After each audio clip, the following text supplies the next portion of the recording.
Brandon Peters Show may contain explicit language and detailed plot points. For more information on the show, stay tuned to the end of the episode.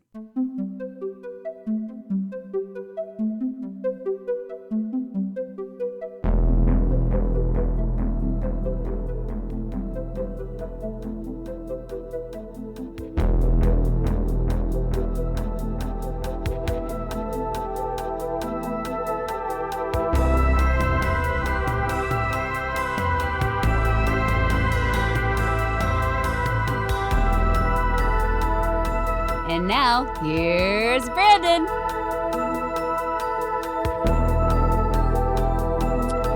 Welcome back to Old Space Show. I am Brandon, and with me I have Russell McGee. All right, this series of Old Space Show follows the simiantastic adventures of Galen and his two astronaut pals, Peter and Alan. You can call him Al if you want. Don't call me Al. As they wade their way through the futuristic Earth in the short-lived television version of Planet of the Apes.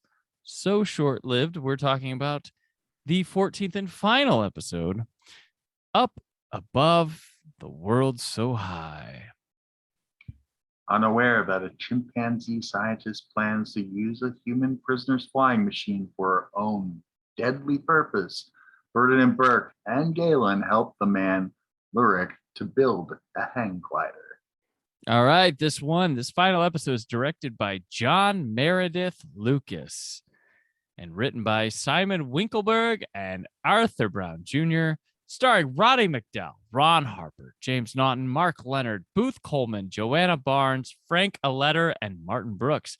All right, we got some good notable people here on this one, unlike the last one here. Not that they weren't notable, but because they were in a Planet of the Apes piece of history. But Lucas, the director, he directed 3 episodes of Alfred Hitchcock Presents, 3 of Zorro.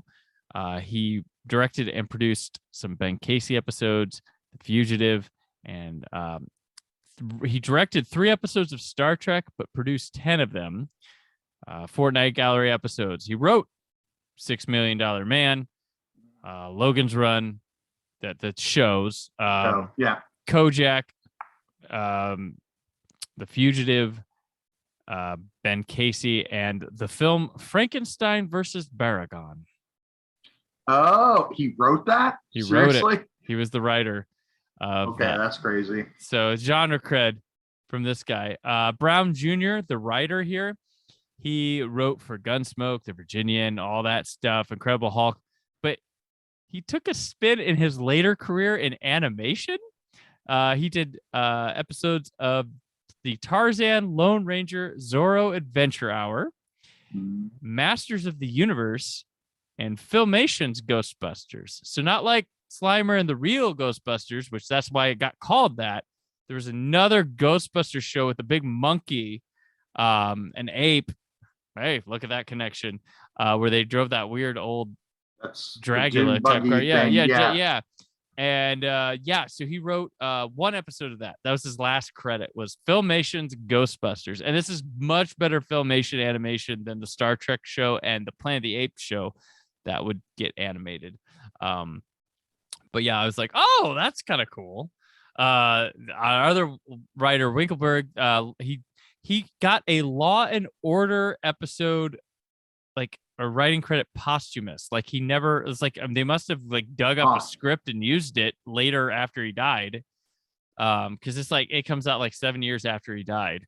That's weird. He wrote a lot of Dynasty. He wrote for the Logan's Run TV show, Policewoman, Serpico the series, Gunsmoke, the new Perry Mason, Star Trek. He also wrote for that, Lost in Space, and Naked City. So it looks like a lot of people worked on Star Trek and met or something for this one. And of course, our guest star, we have 2 of them. Joanna Barnes, she was Jane in Tarzan, the Ape Man, where Denny Miller played Tarzan. Claudia Marius in Spartacus. But most notably, she was the gold digging woman after the girl's dad in The Parent Trap, the original Parent Trap. She was the one that was the dad was with, that they were trying to get the dad away from to get back with the mom. So the trap was being set. for not her, but to get her out of the picture. And she just passed away recently in April this year, April 29th. So RIP. We're going to celebrate you good because we have a lot of good things to say about you and the episode. Very much so. And Brooks, lastly, guest star. Okay, so he had a big career in television. He was in The Surgeon already. He played Leander, but I don't think I mentioned he was Dr. Rudy Wells from $6 Million Man and Bionic Woman. So, and like he's been something through all those properties. Recurring star. Yeah. I was going to say, which those are now coming out on Blue. Yep. Both of them. Yep. If they weren't so dang expensive, I would grab them. They'll come down. You know this. It's Shout Factory. I don't know. And they don't send me those. Oh. I would take those, but they don't send me the TV shows. So this episode, they go out on a gem. I'm going to just lay it out right here. Agreed. And yeah. I told you early on, this is by far my favorite episode. And the thing that stuck with me decades later is this particular story. It's the best written episode of the series.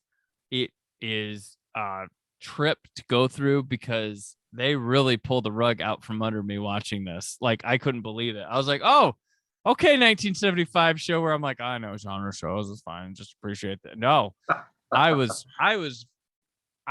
fooled and I loved it. So it's this episode where they find this guy doing hang glider things. They want to help him. He gets kidnapped by the apes because of it. At first, they're trying to dissuade him from actually pursuing flying because of the fact that he could easily get shot. And they're like, you could plow gardens, make a new plow. And this guy is like very much in the true fashion of an artist or whatever who is completely following their passion. Mm-hmm. Yeah, and they're trying to give him futuristic knowledge to a guy that's like, I don't try. I just met you. No, I'm just gonna do my thing. And I love it. Galen calls him a flying reptile when he sees the hang glider. You can't believe a human can fly. His name's Lyric. But yeah, he thinks they're just trying to steal his idea and stuff like that. And take the credit for being the first people to fly. Yeah, and we get this. So like the apes do spot it, and they have a meeting about it, and Zayas like, it's no more than a toy. And then there's a female scientist that rises up, named Karsia, played by Joanna Barnes here, presents the idea that this idea could serve the apes, and she's like, it's illogical, but there's a reason to believe our ancestors knew how to fly. If flying were worthless, would our ancestors have engaged in it? And there's like a village the apes don't go to or something that they're trying to push this guy to be at, but he gets captured. But like they have these scenes where like he and Karsia get along. He has no problem showing her how to do these. Like she's interested, sharing the check, trying to make it work. Well, let's be fair. She's manipulating him the whole time. But we don't really know it though. And we've seen this before because Galen gets into the picture. He's trying to spread the reptile can fly narrative with the gorillas and stuff, but he ends up having like good rapport. And Karsia puts her trust with Lyric and like Galen's trying to sell it on Peter and Alan. And there's a thing where they're making like they're competing to make gliders. But they want Galen to test theirs because they won't shoot an ape down if he's doing it. Part of it is they know that if Lyric uses the way that he's designed it, he's going to crash and he could die, and he doesn't know how to like do it safely. Whereas, first order of business isn't to stop a glider that will fly. First order of business is to stop a glider that won't fly. That's the thing. And there's like a romantic bond between Galen and Karsia going on. And he's got an undercover name. I put it out. I have a little note. She has a coat in one scene that I'm like, she looks awesome with that coat. It totally looks like something you might see, like, you know, even today, like my wife would wear something like that. Yeah. It looks awesome. But the big thing here that blew my mind is Carcia is 1000% a villain in this. Like, we've seen this before with like the surgeon and other things where there's an ape to ape relationship with Galen, convinced they want to learn that's for the best of everyone. They don't want war with humans, but no, holy shit, she's evil. It's like not even just a little evil. No, a lot. Like, what is her? She's better. She's the best villain in this entire run of everything. Even Zaius included. Mark Leonard, no, Urko, no. Nobody is as devious and awful. And like, this is because I felt broken. I was like, oh my gosh, what? And I couldn't believe this was doing this to me. I was like, what? And I love it. She's like, talks about, I'm gonna kill him once I get all this, you know, like, it's like, oh, what? Kill who specifically? Lyric, right? Human. She wants to kill the human, and then like Galen gets went, and he's like, all right, we gotta get him out of here. And she catches him as they're leaving, and she's like, you're choosing a human over me, and he's like, I'm choosing a human over what you're going to do. Like, just like, oh.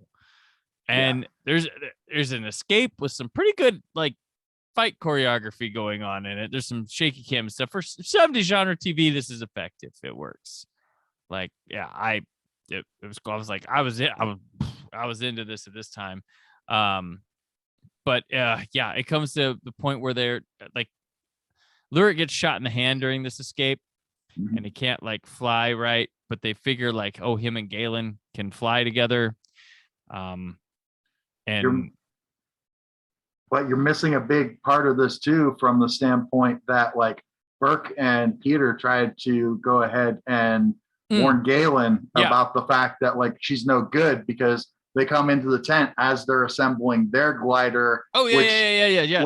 Which they sabotage the other glider with a magnifying glass that they build out of a piece of sand that had been struck by lightning.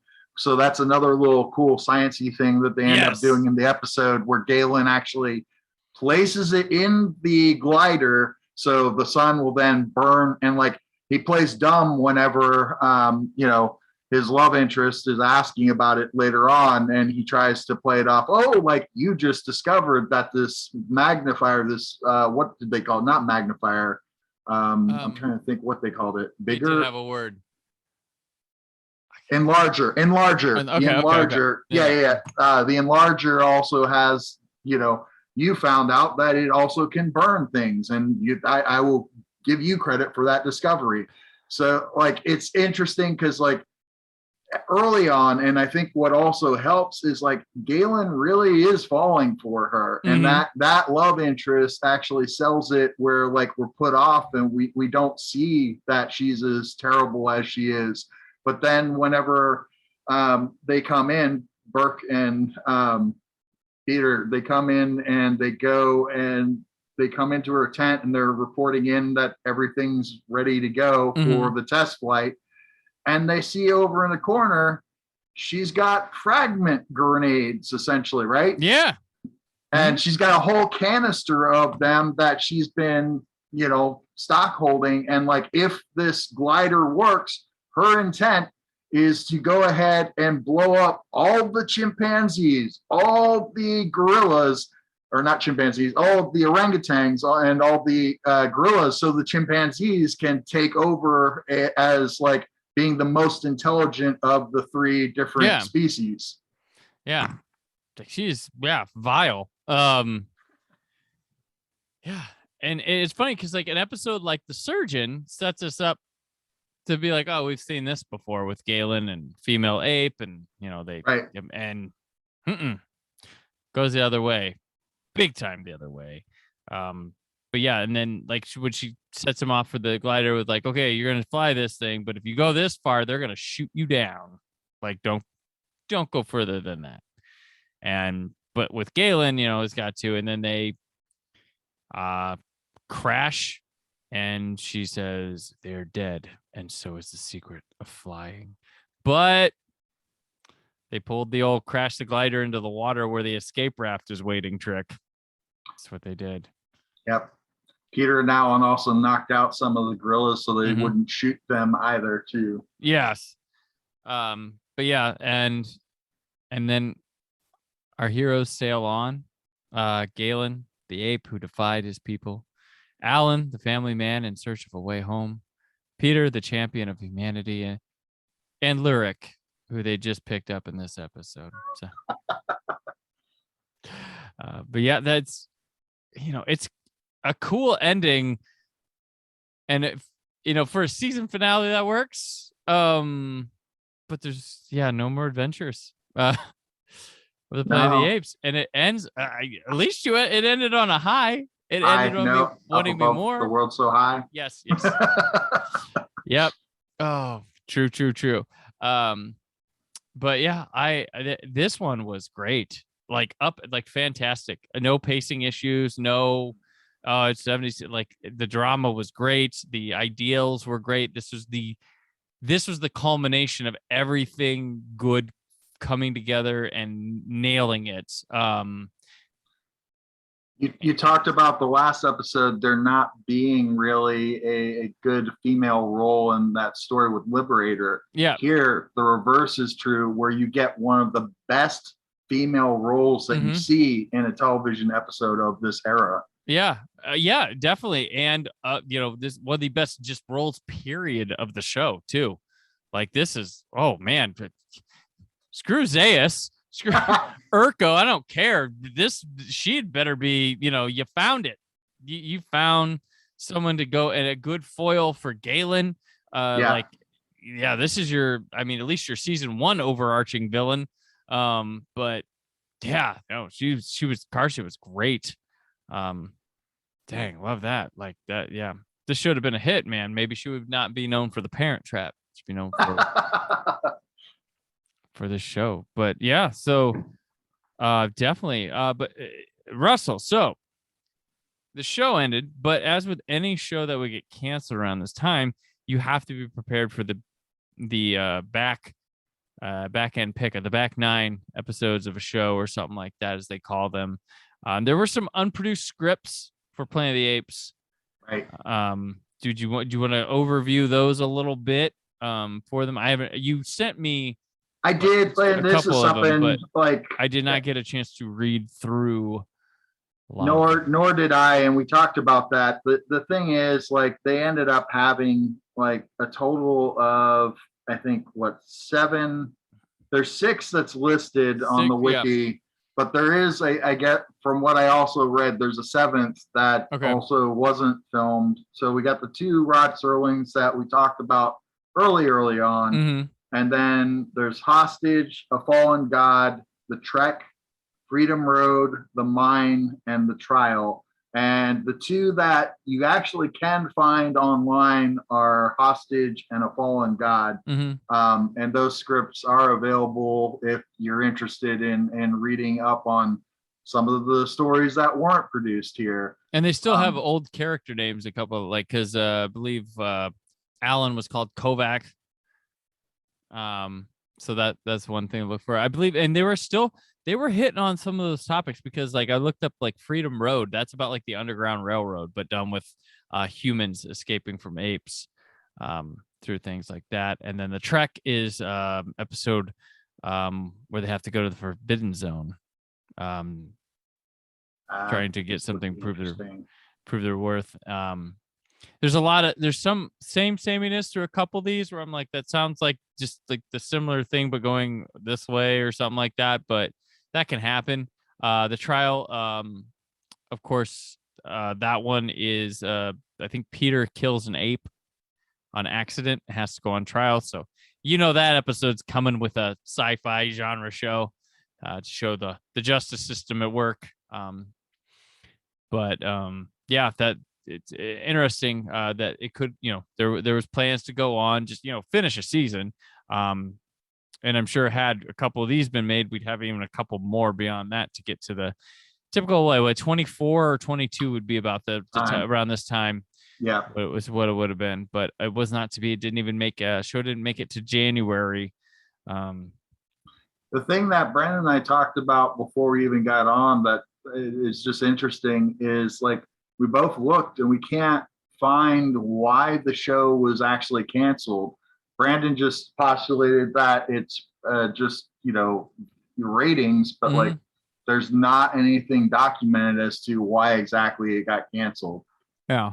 It's just because I mean, when we did Space 1999 on the show, we had all sorts of reasons and ratings and stuff, and why the second season had changes revolving around. Well, and there were plans. It was actually going to have a third season. It was going to have a spinoff, and just kind of, nah. You know what? No, it wasn't. Ratings were a lot tougher back then too. So I would imagine this was very likely the simple answer of ratings. I don't think there was any like too expensive or turmoil, which ape costumes every week is probably too. So even if it was probably fairly well rated, but not enough, I could see it getting canceled because of being expensive. You got to have people as apes every week. That's not cheap. Right. And we talked in an earlier episode as far as it's a 12-hour makeup process as far as that goes, all said and done. And that's not just the actors. You're paying the crew that. You're paying, makeup artists, costuming, props. It's a crazy thing for that. And this is like old school television where it's based on trying to be a 9-to-5 job when it can. So, 12-hour day, 3 hours in the makeup. Yeah. So that's the thing. But overall thoughts for the season, Russell? Well, before we get to that, the thing and we talked about this again is this, as I said, was my favorite story, and like I don't know if I actually did see it because we talked about how Liberator and this one also aired in some regions. And I definitely remember having seen this. But then the other thing that is a possibility, because Brandon and I looked it up, is this combined with, was it The Tide? Tomorrow's Tide, yep. Tomorrow's Tide. Those two episodes, because they're also filmed in the same location as far as by the sea, were actually edited together into a 2-hour film that they did send out into circulation in 1981. And Brandon, what was the title of that? It was Farewell to the Planet of the Apes. So there are 5 of these films. So the episodes Escape from Tomorrow and The Trap got packaged. They got edited together as a feature film called Back to the Planet of the Apes. The Gladiators and The Legacy were called The Forgotten City of the Planet of the Apes. Treachery, The Horse Race and The Tyrant were Treachery and Greed on the Planet of the Apes.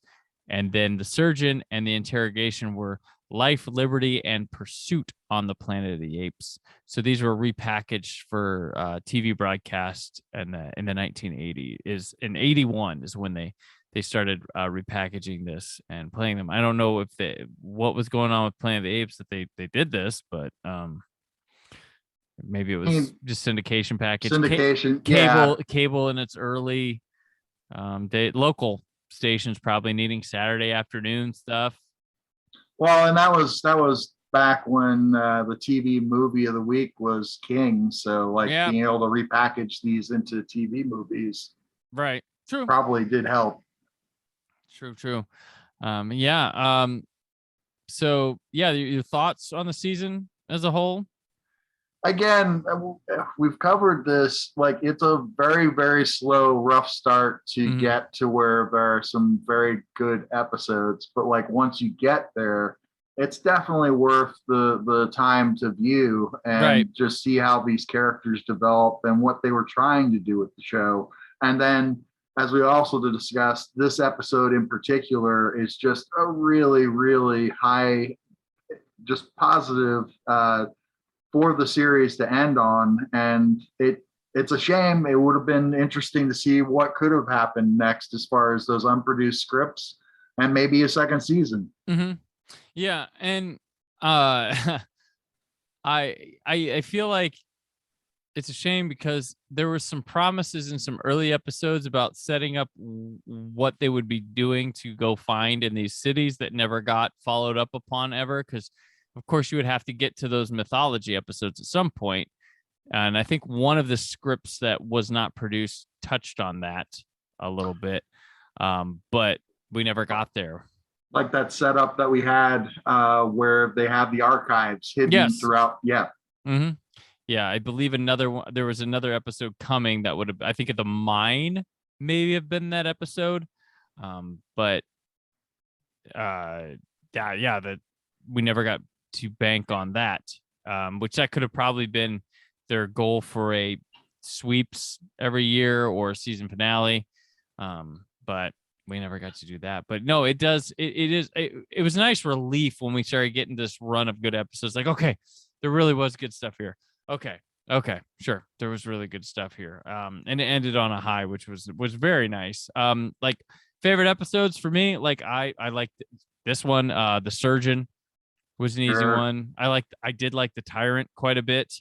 What about you, Russell? I know this one, but as I said, The Cure was another one that's really up there. Mm-hmm. And yes, I agree. The Surgeon, especially just because we get Galen's family in that one. That one still sticks out for me. Yeah, before this one today, that would have been my favorite, but I'm like, nope, I gotta go with up above the world so high. It was so good. No, and I think the other thing that's interesting is like this series actually expands on the ape world in general, and again, that's another reason it's a shame that it ended, because I would have liked to have seen where they could have gone with it beyond what we've seen in the films. And there were some real possibilities as far as societal and cultural that were happening, that they were building, as we were just hinting at. But like, we never got there. And it's like, even with this last episode, we have a chimp that's like trying to like overpower the gorillas and orangutans. What would have happened if they did play with that and actually had something falling out with, there's a lot that was there as far as promise that we just didn't get to. Right. No, I hear you. That's the thing with this short-lived one. This the shortest. This might be the shortest lived one we've done here. Well, we did when I turned it to Old Teen Show, we did The Heights, and that was canceled before the first season. So this is our second show that didn't get to go beyond its first season. And yeah, this one was like, oh, where are we going with this? It's so weird to see these shows with such promise that just nope, not enough people like it. I'm going to plug this just because you're talking about things that didn't go on. Is like, if we were ever to do another one of these, Brandon, another thing I'd be into is the Tripods. If you've ever seen that, it's another British show that it's adapted from a novel series, and they literally had one more season to go. But like Doctor Who, Michael Grade stepped in and he did not like genres. He canned it as far as, so like it got 2 seasons and that's as far as it got. Boy. Anyway. Gotcha. Well, speaking of Michael Grade and his hatred for Doctor Who, that's where we're going next here on Old Space Show. But Russell, thank you. This has been a great journey, and I've enjoyed spending 14 episodes with you talking about Play of the Apes, and I was happy when this got thrown at me of suggestion, and you were like, "Oh, I want it. You saw a beacon, and you're like, "I'll take it." And it was what a journey. It was a good one. But for the time being, before your return to the show here, and probably the near future or so, let people know where they can keep up with you. Again, I'm at WTIU-WFIU, so at Indiana Public Media as the on-air promotions producer with the day job. And then also for Sci-Fi Geekery, as I said, I also work on Doctor Who, specifically the Gallifrey series for Big Finish Productions out of the UK. So like, if you want to check out some of those full cast audios, I highly recommend them. And yes, I'm a little biased, but we also get the original cast members back, like what we're talking about here with the space show. So like you get to see some of your favorites from the classic series and even new series stars if anybody's interested in that. So check us out, bigfinishproductions.com. We love stories. All right. Hashtag, and it'll be a clue for where we're going, but hashtag Time and the Tony. Think about it. All right. And I'm on Twitter and Instagram at Brand4KUHD, written work at whysoblue.com. There's more from the Brandon Peters Show this week. I hope you're enjoying the summer of 82 at 40. It's awesome. I'm loving it. But Russell, one last time from Old Space. It's a mouse! All right. Thank you for listening. The Brandon Peters Show is a Creative Zombie Studios production. Produced by Brad Shoemaker and Brandon Peters. Written and edited by Brandon Peters. Announcer vocals by Jessica Alsman. Theme song by Metavari. Web design and show art by Brad Shoemaker with Brandon Peters. All music and clips featured in the episode are property of their respective studios, and no infringement is intended.